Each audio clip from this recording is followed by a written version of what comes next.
সকাল থেকে কাজ শুরু করে দিয়েছি। বিশেষ করে কালকে বলেছিলাম যে আজকে আমাদের মসজিদে গ্রামবাসীর পক্ষ থেকে ইফতারের আয়োজন করা হবে। কালকে বাজার করেছিলাম ঈশ্বরদী বাজারে, সেই ভিডিও আপনাদের সাথে শেয়ার করেছিলাম। এখন আমরা কাজে লেগে পড়েছি। এই যে একে একে পর্যায়ক্রমে ডেকগুলো আনা হয়েছে। 4টা ডেক আনা হয়েছে, 3 ডেক রান্না হবে আর 3 জায়গায় চুলা করা হচ্ছে। বিশেষ করে একবারে 2টা 3টা চুলায় জ্বলবে। 2টাতে প্রথম অবস্থায় মাংস একটিতে এবং আরেকটিতে আলু কিছু সেদ্ধ করতে হবে।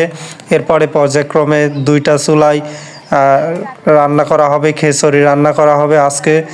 এর আগে বিরিয়ানি রান্না করা হয়েছিল, এবার একটু ব্যতিক্রম ধর্মে খিচুড়ি রান্না করা হবে। পর্যায়ক্রমে আমাদের কাজ দ্রুত এগিয়ে যাচ্ছে। আমাদের গ্রামে ছোট ছোট ভাইস্তিরা চলে এসেছে, ভাইস্তিরা আমাদের সাথেই চলে এসেছে, তারাও কাজে লেগে পড়েছে। এদিকে মুরব্বীরাও এসে গিয়েছে, কাজ হচ্ছে দ্রুত গতিতে। এদিকে মাংস আনতে চলে গিয়েছে সিরাজ চাচা, কিছুক্ষণের মধ্যে মাংসও চলে আসবে। মাংস আসার পরে মাংসগুলো ধুয়ে নিতে হবে, ডেকগুলোও ধুতে হবে। পর্যায়ক্রমে আমাদের চুলা খোঁড়া হয়ে যাচ্ছে। এখানে চুলার মাটি খুবই শক্ত, এজন্য একটু দেরি হচ্ছে। তবে আমরা ধীরে সুস্থেই কাজ করছি, আমাদের হাতে অনেকটা সময় আছে, সেদিকে খেয়াল রেখেই আমরা কাজ করছি। এদিকে আমি 2টা চুলারই মাটি কোদাল দিয়ে তুলে দিচ্ছি, আর সামির আর অপর চুলাতে কালাম চাচা সুন্দরভাবে গর্ত করে যাচ্ছে। এদিকে বাবুস্তি চলে এসেছে, বাবুস্তি ওই যে দাঁড়িয়ে রয়েছে, তিনি হচ্ছে বাবুস্তি, অর্থাৎ নায়েব চাচার শ্বশুর সম্পর্কে আমাদের নানা হয়। এরপরে আমরা চুলাতে মাপ অনুযায়ী ইট বসালাম। ইট বসানোর পরে চুলাতে ডেকসি তুলে দেওয়া হবে, যাতে দেখা যায় যে মাপ মতন ডেকসি বসেছে কিনা। এই যে এদিকে ডেকসি তুলে দিল রাতুল এবং কালাম চাচা, আর আমরাও এদিকে মাংস ঝুলে আসার পর সবাই মিলে মাংস ধোয়া শুরু করে দিলাম। আমি এখানে চলে আসলাম, ছোট ছোট ভাইস্তিরা মাংসগুলো সুন্দরভাবে ধুয়ে নিচ্ছে। এদিকে নায়েব চাচা সুন্দরভাবে দিক নির্দেশনা দিয়ে কাজগুলো পরিচালনা করছে। এই মাংসতে কিছু অতিরিক্ত চর্বিও কেনা হয়েছে। এরপরে আমরা দ্রুত মাংসগুলোকে ধুয়ে নিলাম। এই যে গরুর মাংস এখন বটতলা বাজার থেকে কিনে নিয়ে আসা হয়েছে, এখানে 20 কেজি মাংস কিনা হয়েছে। এরপরে গ্রামের চাচা শুকুর চাচা তিনিও এসে বলল তিনি আরও 10 কেজি মাংস দিবে। এরপরে আরও 10 কেজি মাংস নিয়ে আসা হলো, মোট 30 কেজি মাংস আর 50 কেজি চাউল দিয়েই রান্না হবে খিচুড়ি। এরপরে পর্যায়ক্রমে চুলা জ্বলে গিয়েছে, চুলাতে মশলাপাতি দেওয়া হয়েছে। আগে নাকি মাংস কষা নেওয়া হবে, অর্থাৎ মাংস রান্না করার পরে খিচুড়ি বা ভাত রান্না করা হবে। এদিকে পর্যায়ক্রমে তেল দিয়ে সাথে মশলা দেওয়া হয়েছে। তেলটা হচ্ছে সরিষার তেল, এজন্য খুবই সুন্দর একটি ঘ্রাণ বেড়াইছে। এরপরে পর্যায়ক্রমে মাংসগুলোকে নিংড়ে পানির সাহায্যে নিংড়ে নেওয়া হলো, পানি নিংড়ে তারপরে ডেকের মধ্যে ঢেলে দেওয়া হলো। ডেকের মধ্যে ঢেলে দেওয়া মাত্রই জীবন এদিকে সুন্দরভাবে নাড়াচাড়া করছে, মাংসগুলোকে নাড়াচাড়া করতেছে, আর এদিকে মাংস থেকে অনেক পরিমাণে পানি বেরোচ্ছে। এরপরে ডেকে সমস্ত মাংস এভাবে পর্যায়ক্রমে আমি আর স্বামীর যে চুলার উপরে ডেক রয়েছে তাতে ঢেলে দিলাম। পর্যায়ক্রমে সমস্ত ডেকে এর মাংস আমরা এই ডেক থেকে চুলার উপরে যে ডেক রয়েছে তাতে আস্তে আস্তে তুলে ঢেলে দিলাম। এতে পানিও নিংড়ে গেল, আর এদিকে জীবন সুন্দরভাবে ডেকের ভিতরে হাতলি দিয়ে লাড়াচাড়া করছে। এরপরে আমি লাড়াচাড়া করলাম। এই যে মাংসগুলো দেখতে খুবই সুন্দর হয়েছে, ভালোভাবে আমরা ধুয়েছি। এখন লাড়াচাড়া করাতে হলুদ মরিচ সমস্ত মশলাপাতি মিক্সার হতে মাংসগুলো দেখতে খুবই সুন্দর লাগছে। এরপরে পর্যায়ক্রমে আমরা কিছুক্ষণ লাড়াচাড়া করব, লাড়াচাড়া করার পরে সুন্দরভাবে মাংসকে ঢেকে রাখবো। এরপরে বাবুস্তি নানা তিনি হাতল নিয়ে সুন্দরভাবে নাড়াচাড়া করছে। এরপরে পর্যায়ক্রমে চুলা দুটোতে অনেক পরিমাণে জাল হচ্ছে। আমাদের কাজের লোক অনেক বেশি, বিশেষ করে 10-এর কাজ, এজন্য অনেকেই উপস্থিত হয়েছে এবং অনেকেই কাজ করছে। এদিকে আমাদের এই যে মশলাপাতি, আজকের অনেক রকমের মশলাপাতি পর্যায়ক্রমে দেখালাম। এখানে কাঁচামরিচ ও হলুদের গুঁড়া, মরিচের গুঁড়া, কাঁচামরিচ, শুকনা মরিচ, ধনে, এভাবে পর্যায়ক্রমে মশলাপাতি, অনেক রকমের মশলাপাতি রয়েছে।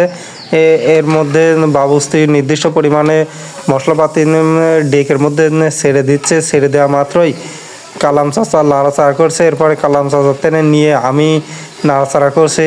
এখানে অতিরিক্ত ধোঁয়া, বিশেষ করে ডেকের মধ্যে মশলাপাতি দেয়া মাত্র এবং চুলাতে আগুন জ্বলছে, এতে করে ধোঁয়া একবারে উপরে উঠে আসছে। চোখে এখানে তাকানো খুবই দুষ্কর। এই ধোঁয়া চোখে লাগা মাত্রই চোখ দিয়ে পানি বেরিয়ে আসে। বাবুর্চি নানান নির্দিষ্ট পরিমাণে তার মশলাপাতি দিচ্ছে।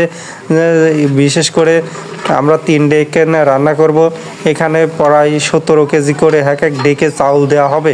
50 কেজি 56 কেজি চাউল রান্না হবে। এর জন্য নির্দিষ্ট পরিমাণে মশলা দিচ্ছে প্রত্যেক ডেকে।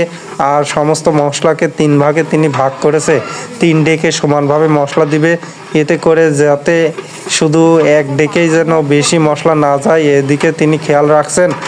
আর এদিকে আমি নাড়াচাড়া করছি। এরপরে নাড়াচাড়ার পরে কষানো হয়ে যাওয়ার পরে নির্দিষ্ট কিছু পরিমাণে পানি দেওয়া হলো। পানি দেওয়ার পরে পর্যায়ক্রমে এভাবে নাড়াচাড়া করছি। এরপরে আরও মশলা দেওয়া হলো। এরপরে এভাবে চাউল দেওয়া হবে। চাউল দেওয়ার পরে আমরা মাংস আগেই রান্না করে ফেলেছি, এখন চাউল দেওয়া হবে। অর্থাৎ খিচুড়ি রান্নার প্রক্রিয়া চলছে।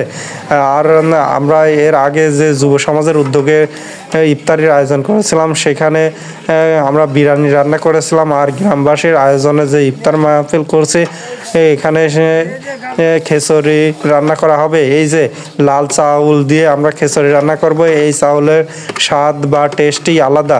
এরপরে চাউল দেওয়া হলো। চাউল দেওয়া মাত্রই আমাদের মমিন ভাই তিনি এসে নাড়াচাড়া করলেন।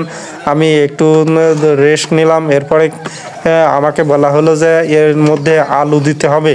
আলুগুলোকে 3 ভাগে ভাগ করতে হবে এবং মাংসগুলোকেও 3 ভাগে ভাগ করতে হবে। পর্যায়ক্রমে আমি আর জীবন এখন আলু এবং মাংসকে 3 ভাগে ভাগ করতে শুরু করে দিলাম। এই যে আলুকে 3টি গাবলায় ভাগ করে নিলাম। ভাগ করে প্রত্যেক ডেকে 1 ভাগা করে আলু দেব এবং আরেক ভাগা করে মাংস দেব। আলুকে আমরা নির্দিষ্ট 3টি গাবলায় রেখে দিলাম। রেখে দেওয়ার পরে এখন যে সামনে আরেকটি যে ডেক রয়েছে, এই ডেকের মধ্যে মাংস রান্না করা রয়েছে, সেই মাংসকেও আমরা 3 ভাগে ভাগ করব।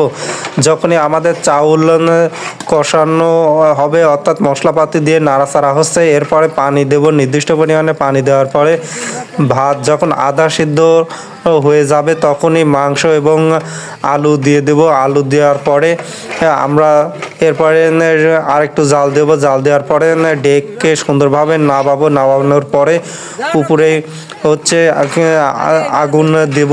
ডেকের যে ঢাকনা রয়েছে, ঢাকনার উপরে এভাবে পর্যায়ক্রমে আমাদের রান্না হবে।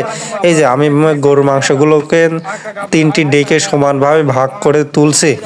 ডেকে মাংস তোলার ক্ষেত্রে দেখলাম মাংসের কালারটি খুবই সুন্দর হয়েছে এবং ঘ্রাণ খুবই সুন্দর হয়েছে। বিশেষ করে সরিষার তেল দিয়ে মাংস রান্না করা হয়েছে, খুবই সুন্দর হয়েছে। 3টি ভাগে ভাগ করব, এজন্য 3 গাবলায় প্রথমে আমি 1 গাবলা করে দিলাম। এরপরে পর্যায়ক্রমে আরেক গাবলা করে দিলাম। এভাবে 3 গাবলায় সমানভাবে ভাগ করে নিলাম। ভাগ করে নেওয়া মাত্র এদিকে আমাদের প্রথম ডেকের রান্না প্রায় শেষের দিকে।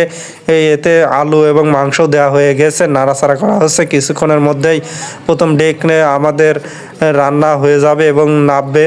নির্দিষ্ট পরিমাণে লবণ দেওয়া হলো। লবণের মাপ সঠিক আছে কিনা দেখা হলো। এই যে রান্না প্রায় আমাদের শেষের দিকে খিচুড়ি রান্না হয়ে গিয়েছে। কিছুক্ষণের মধ্যে এই রান্নাটি আমাদের নাববে। বিশেষ করে এই ডেক রান্না হয়ে গিয়েছে। এই ডেকে হওয়া মাত্র নাবানো হবে। এই যে নাবানো হয়ে গিয়েছে। এভাবে পর্যায়ক্রমে আমাদের দ্বিতীয় ডেক রান্নাও শুরু হয়ে গিয়েছে। দ্বিতীয় ডেক রান্নাও হয়ে গিয়েছে। এই যে কালাম চাচা এবং রেজাউল ভাই, তারা দুজন শক্তভাবে দ্বিতীয় ডেকের রান্নাটা নাবালো। এদিকে দ্বিতীয় ডেকও এভাবে ঢেকে আগুন দিতে হবে। পর্যায়ক্রমে সিরাজ চাচা সেদিকে খেয়াল রেখে কাজ করছে, পাশাপাশি মমিন ভাই রয়েছে, তিনিও সুন্দরভাবে নাড়াচাড়া করছে। এই যে প্রথম ডেক আমাদের রান্না হয়ে গেছে, দ্বিতীয় ডেকও রান্না হয়ে গেছে। এখন এর মধ্যে কিছু সরিষার তেল দেওয়া হবে। দ্বিতীয় ডেকের নাবানো মাত্রই তার উপরে ঢাকনা দিয়ে আগুন দেওয়া হলো।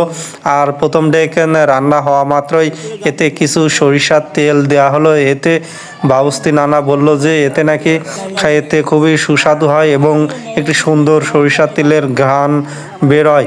এজন্য কিছু পরিমাণে ইস্টা তেল দিয়ে নাড়াচাড়া করে দিল। এতে করে এই রান্নাটি খুবই সুস্বাদু এবং ঘ্রাণ বেরোবে। পর্যায়ক্রমে আমাদের রান্না প্রায় শেষের দিকে, 2টি ডেক নামিয়ানো হয়ে গেছে।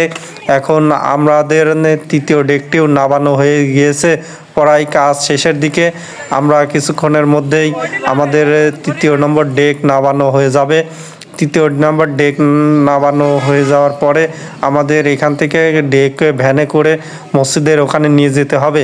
বিশেষ করে আমরা রান্না করলাম আমাদের গ্রামের নায়েব চাচার বাড়ির এখান থেকে। এখন এই যে 3 ডেকই রান্না হয়ে গেছে। রান্না হয়ে যাওয়ার পরে আমরা ভ্যানে করে আমাদের গ্রামের মসজিদের সামনে নিয়ে আসলাম। সামনে নিয়ে এসে দেখলাম আবহাওয়া খুবই খারাপ, বৃষ্টির মতন অবস্থা। এজন্য আমাদের কাজ দ্রুত এগিয়ে নিয়ে যেতে হচ্ছে। বিশেষ করে আমরা এই যে 200 পিকেট করব আর 300 প্লেট, এভাবে আমাদের আজকে 500 জন মানুষকে খাওয়ানোর একটি ব্যবস্থা করা হয়েছে। এই যে আমাদের প্যাকেট করা হচ্ছে, এই প্যাকেটগুলো ছোট ছোট বাচ্চারা যারা বাইরে রয়েছে তাদেরকে দেওয়া হবে এবং বাড়ির আশপাশে পার্সেল করা হবে। এবং যারা ইফতারি মসজিদে নেওয়ার সময় বা নেই বা বাড়িতে নেবে বা রাস্তায় চলমান অবস্থায় রয়েছে তাদের হাতে আমরা পৌঁছে দিচ্ছি।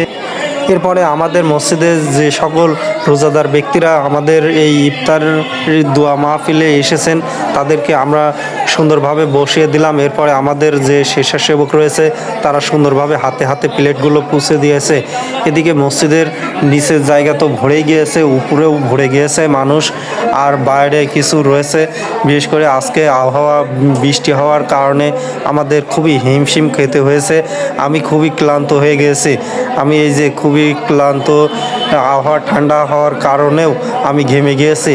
আমি এই অনেক কাজ করছি। বিশেষ করে এখন আমি একটু ছাদে উঠে আসলাম, সেখানে এসে বসে থাকলাম যে এখানে কিছুক্ষণের মধ্যেই মোনাজাত হবে, নিচ থেকে মোনাজাত হবে।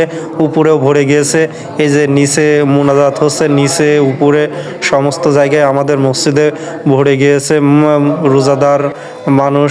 আমাদের খুবই আনন্দ হলো, সবার কাছেই আমরা খাবার পৌঁছে দিয়েছি। এত কষ্ট করার পরেও সকলের কাছে আমরা যখন ইফতার পৌঁছে দিলাম এবং নিজে কিছু একটু আমি বিশেষ করে খেজুর নিয়ে ইফতার সারলাম, খুবই ভালো লাগলো। এরপরে খেজুর নিয়ে ইফতার করার পরে আমি উঠে পড়লাম। উঠে এখন সবাইকে আমি পানি পৌঁছে দিচ্ছি। বিশেষ করে বসে থাকার সময় ছিল না, কারণ আমি যেহেতু স্বেচ্ছাসেবক এবং ইফতার যে পরিচালনা হচ্ছে সেখানে আমি সার্বিকভাবে দেখাশোনার একটি দায়িত্বে ছিলাম। এজন্য আমার ইফতার শুধুমাত্র খেজুর নেওয়ার পরে সকল রোজাদারের সেবা করলাম। এভাবেই ইফতারের আয়োজন করে আমাদের সকলের মধ্যে একটি প্রশান্তি এবং একতা প্রকাশ পেল। গ্রামের অনেকে মিলে এই ইফতারে অংশগ্রহণ করেছে।